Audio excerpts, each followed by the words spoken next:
Thank you so much for staying tuned to this frequency on independent television. Welcome to yet another edition of the program International Forum. I am Wilson Omasha. Yes, he was known as Mr. Fix-It for Donald Trump. He was the fixer. He was his personal lawyer. He even took a shot or two for Donald Trump that landed him in jail. But right now, he chooses to come clean, according to many Americans, saying this is what he ought to do. He wrote a book called DISLOYAL. Yes, Cohen's book, DISLOYAL, Impact on Trump's Presidential Bid. That is what we want to take a look at today. He came out with a book, and the book has gotten so many reviews. But Trump is like saying the man is weak, he is a liar. But with all these things happening, is it going to affect the chances of Donald Trump to go back, or will I say to retain the Oval Office? With me here in the studio to talk about this, I have a lecturer from UNIBEN. Join me to welcome Felix Osame. Welcome to International Forum, sir. Good afternoon. I appreciate your coming. Viewers home and everywhere, good afternoon. Welcome to the program. Here we are, another storm for Donald Trump to wade through. This time around, what we call personal person in Nigeria is like turning against him. He wrote a book about him, saying that Donald Trump would do anything and everything possible to get into the White House. He said he can even take a trip like Star Wars to get to the White House. He said he can even cause a war. Cause a war to get to the White House. You know, called him so many names: disloyal, a cheat, a racist, a mob boss. You just name it, mobster. With all this, what do you think will be going on right now in the mind of Donald Trump? We want to talk about the U.S. election that is coming up in November. Okay, Mike Dean Cohen has been a very close associate of Trump. At the time, he was even the vice president of Trump's business empire. And as a lawyer, because of his Jewish background, he's a very shrewd person. He knows the law. And he was very close to Trump. So we cannot discontinue the fact that if Michael Cohen comes out to say things about Trump, the distance between truth and falsehood will be very, very narrow. So we cannot discontinue that fact. We can also not change the rhetoric that says that if you show me who your friends are, I will tell you who you are. So Trump and Cohen, they've come a very long way. And to give him that sobriquet, Mr. Fixer, that means over time, he's been doing a lot of things on behalf of Trump. But you know, the society, the world is gravitating into, does not use the moral stick as it should properly be used. While I'm not saying whatever Michael Dean Cohen would have written in DISLOYAL may not be true, if we drive it straight to the basis of our program this afternoon, which is how will it impact on Trump's presidency, that means I'll be starting from the end, working backwards. So I'll be working from the answer to the question. And in working from the answer to the question, make Trump lose this election the way it is. Trump will likely, he is still favored to win this election. Your own opinion? My own opinion, and most of the polls are already giving him that outlook. Trump is a populist personality. Populism is the mainstream perspective of the international political system today. And populism feeds on the base instincts of the society, not the higher moral values. Not the higher moral values. We should be very clear about some of these things. So I always advise that people should look at the distinction between what is moral and what is current. Morality is not always what is current. You have a moral situation because that's where you distinguish between what is good and what is bad. But society can become very permissive to allow what is good to become the abnormal and what is bad to become the norm. Emile Durkheim once explained then in his propositions on human psychology that crime is what society considers as criminal. So the element of crime is always determined by the acceptance of the time. After there was a time in some of these Eastern countries and societies where they use the word mercy killing. A man could kill his daughter. You say his daughter impugned his integrity. A brother could kill his sister. And the society will accept it as normal. There was a time those who own slaves could kill their slaves. Society will still accept it because the slaves were considered as property of the owners. So coming to the America of today, Cohen has written. A lot of Americans will now begin to ask, why are you saying it now? In a cynical manner. They will not say, what is the truth? That would have been a moral question. But most of them are asking, what is the truth? All these things that Michael Cohen wrote in that book, Disloyal, are they the truth? That is why I said the populism appeals to base instinct. Most of the people that will come out and vote in November will likely discountenance that. They will say, we are saying it now. Should have said it before now. But still, we are talking about Trump's right-hand man. Yeah, former Mr. right-hand Fix-It, yes, that took man. shots for Trump and went to jail for Trump, to show you how close they really are. So, and now he's coming back to say that he apologized to Americans, that this is who Trump really is. Are you saying that in America we don't have percentage of people that are higher? I'm not saying they are immoral. All right. I'm saying that the judgment will become skewed. Skewed because some people will look at the fact that, oh, you had to go through congressional hearings, to Senate hearings, and you were indicted for perjury before you now began to confess, and you have been sentenced, you have been jailed, you have been serving time in house arrest. It is now you want to speak up. When you were enjoying the largesse of power and prominence associated with the man that became president, you didn't see it fit to hold the moral card over his head and say, I am done. I can no longer accept this. I'm walking away. Because in the Western societies, this is why they are different most times. They will resign on this one and say, this is morally unacceptable. This is unethical by societal standard, not by the standard you decide to set for yourself. I will not hold brief for Michael D. Cohen, but I will say a man that believes in truth should not wait. Truth is eternal. Truth doesn't change. You don't begin to qualify truth. Of course, there's epistemic truth, there's relative truth. Relative truth is what most people use in society. If I say this, what effect will it have on this person? But truth is supposed to be a constant. Say it as it is and leave it there. All right, now talking about the truth, if we can just go towards the end of that clip, you get to see Trump making statements when Michael Cohen was arrested. He is a strong man, he is a patriot. But when he started writing all those things about Trump, Trump reverses what, saying he is a weak man. He's a liar. He's a liar. That you cannot believe his word. So now you tell me, how can you not marry these two if you really want to go by morality and what the election is all about? Because American people or their citizens, they are pushed by what they hear, they see, they feel, especially if they perceive it to be the truth. And society can be conditioned to behave in a particular way, using the media as the instrument of shaping public opinion and discourse, just as we are still here discussing it now. Yeah. People are also discussing. In fact, since Disloyal came out, it has become the discussion trend in America. But interestingly, we are looking at what impact will it have on election 2 months away from now. People will still look at, well, has he been doing well? There will be rationalization. All right, now, let me take you back to what happened between Trump and Hillary Clinton before Trump dropped what was termed as the big mole. The issue of information. The personalized email accounts. And with this one coming out right now, I don't think it's going to have that same impact.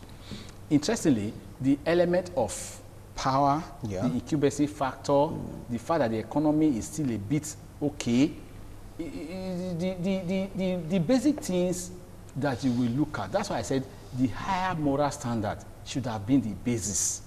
But people will bring that to the basics, not the basis. They'll say, okay, well, are we doing so well internationally? Have we really lost so much? They'll begin to excuse the inadequacy of the man. I started by saying that somebody will even come and ask Cohen, why now?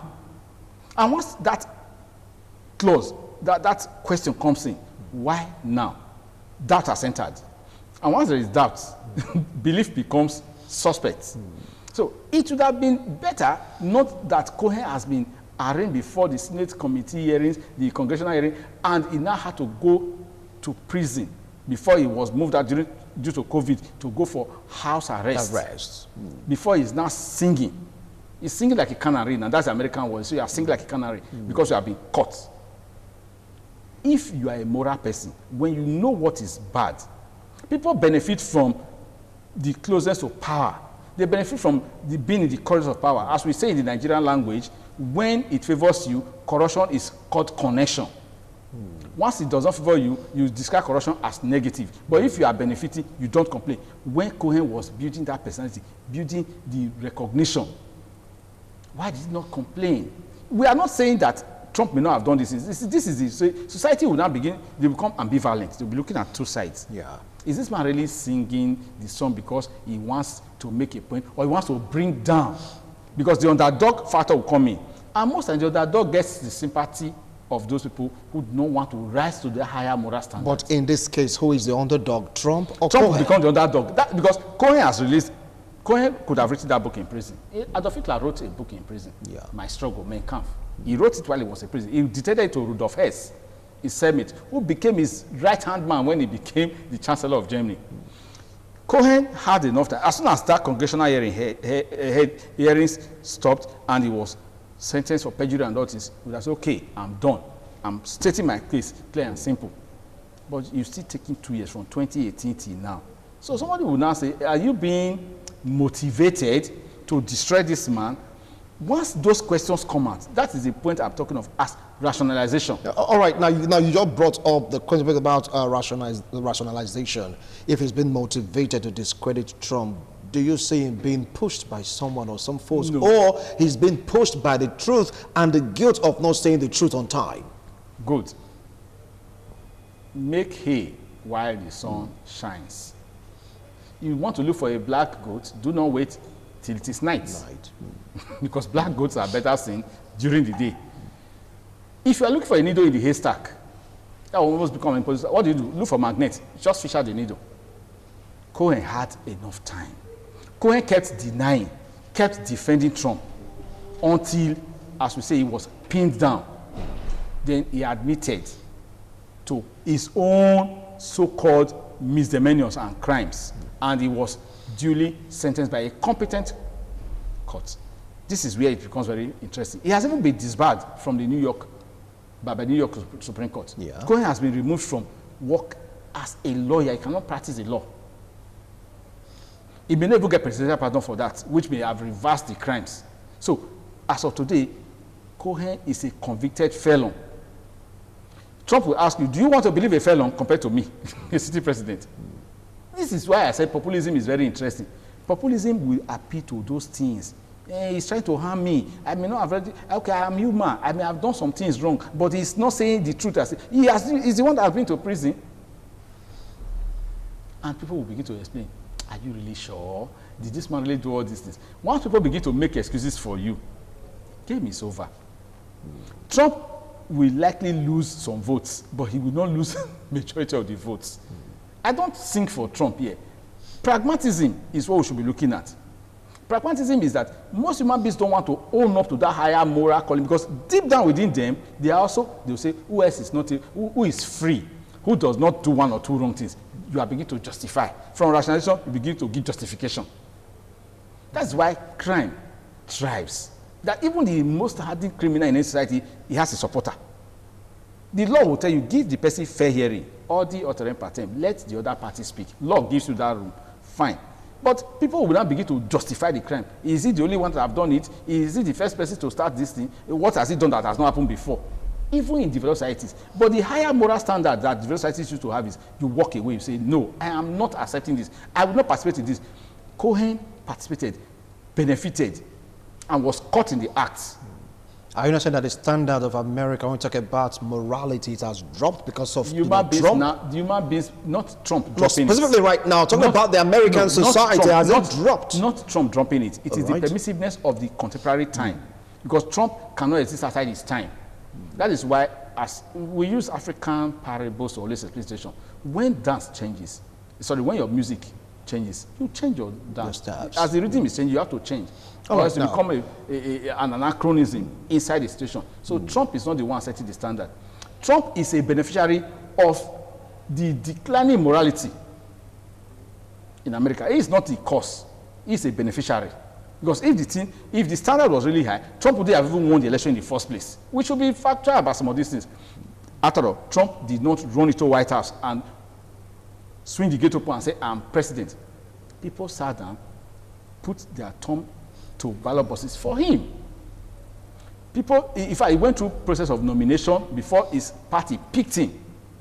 This is not one man. This is a country of over how many million persons that are competent, that are capable, that are educated. And they also have the uneducated ones. I won't use the word illiterate.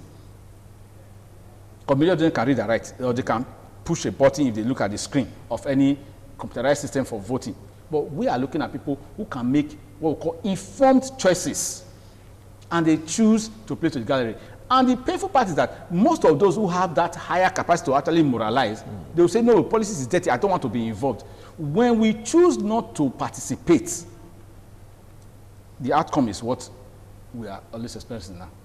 All right, now, Lan, let's take a look at the book. There are some things it brought out that is playing out itself in American society, because Trump has been hit, or let's say bamboozled by so many things that are going down, not even up right now in the American society. Racism, yes, not talking about the incident protest, also, and of course, the hits at the military. You know, it's like Trump is just like fighting everyone in addition to this book. Don't you think the American society may now tend to look at morality rather than populism that you're purporting? No, I'm not purporting populism. Populism is the mainstream right now. I'm not purporting it. But that's what you're saying right No, now. I am saying it, but I am not the inventor. It is the mainstream. Okay. You know, like saying that I'm saying that this place is bright. The light is why this place is bright. I'm not saying it is a fact. And it's not only in America that populism is reigning. It's the mainstream in most countries in the world. In fact, the right wing, they are holding it very strong now. They say they want to revamp the country's strength. They want to make the country great again. So that's the populism that is going on right now. Okay, let's come to the point you are making about Trump. Now, Trump, as I said, is a beneficiary. Trump is attacking institutions. That's one of the things populism also does. Populism, first of all, whip up an individual who appeals to base instincts. That's how Hitler became very powerful. He will now begin to use that popularity to destroy institutions, to run over established processes and procedures. And whenever you object, you will say, look, they are against us. They are against us. They don't want us to do what is proper for us. People will now acquiesce. They keep acquiescing. Trump is a replica of the system. A replica of the American system. Yes, the system that is current. Because people have to query themselves and ask, why would we allow things to happen? He didn't invent some of these things, but he's a beneficiary. Now, interestingly too, where Trump is swinging left and right now, he swings at the military, he swings at even most of his associates that enter power with him. He has sacked this, sacked that. You will be wondering, why is this man still standing tall? Despite all this. Good. You still stand tall because institutions don't just collapse. It takes time, consistency to destroy institutions. But institutions have also been built over time. They have been built to withstand shocks. They've been built to resist attacks, battering. And institutions also have self-sustaining capacity. It can replenish itself. It can also cleanse itself. Democratic processes are designed such that at a point, if a particular leader is not doing well, you vote him out. That choice is to be made by the public. But the public can be corralled. This is why I mentioned media just now. Depending on how you project an image. So it's all about projection. Goebbels, who was the chief information minister to Adolf Hitler, said then that you can lie to people and people will know that it's a lie. You will lie so constantly that they begin to accept the lie as the truth, but they know it's a lie.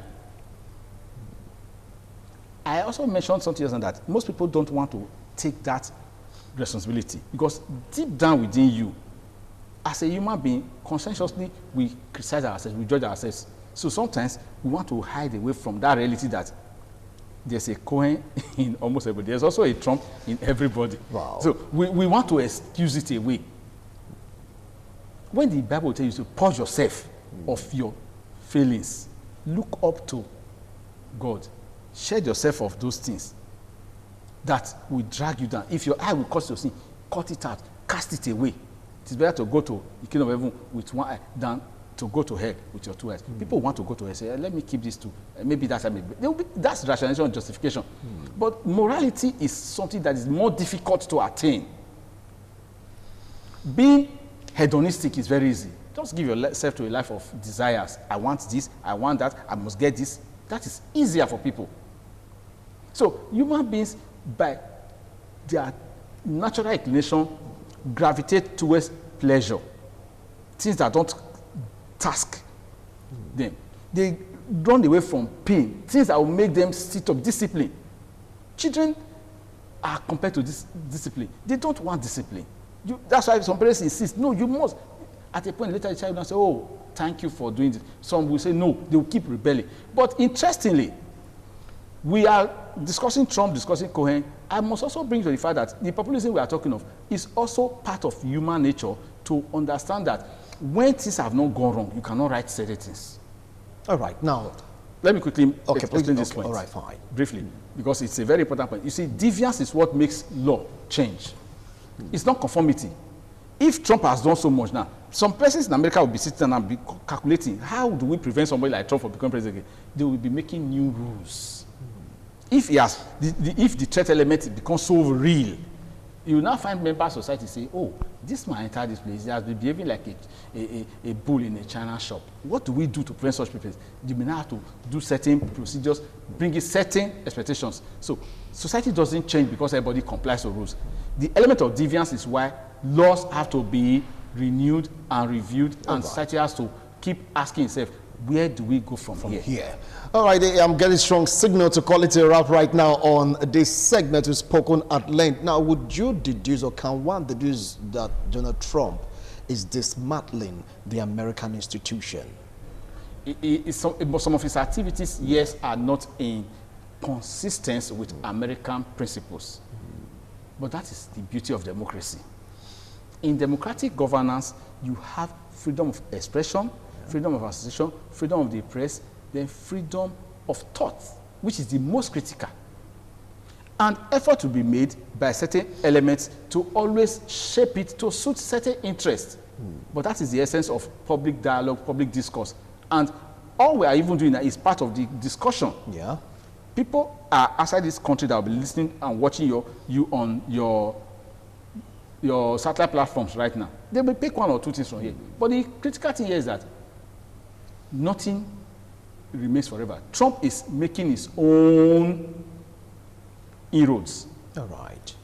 Persons are reacting already. Okay. Cohen's book, Disloyal, categorizing Trump's real personality, is also part of the discourse that will be ongoing. After what you're saying, is that it's not going to have any impact in Trump's bid for the It presidency. will have, but it will not be negative to the point of making him lose outright. In fact, the Thank Black you. Lives Matter campaign and the rest have greater impact, because that one can cost him block votes. Okay, thank you so much. I really appreciate your wonderful analysis. Let's see if your prophecy will come true. He said Trump will eventually carry the day. 2 months from now, is it going to happen despite the books, despite the topsy-turvy in Trump's administration? See you next week Tuesday. God willing. Bye for now.